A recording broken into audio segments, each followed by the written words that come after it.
Meaning of handgrip. Handgrip.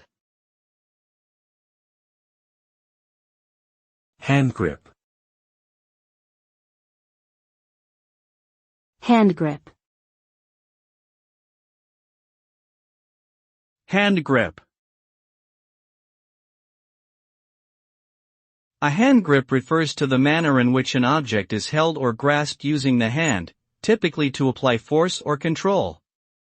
It is a term commonly used in sports, physical therapy, and ergonomics, and can also refer to the handle of a tool or device.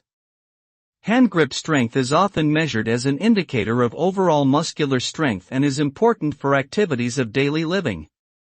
Proper handgrip technique can help prevent injury and improve performance in various tasks requiring manual dexterity and strength.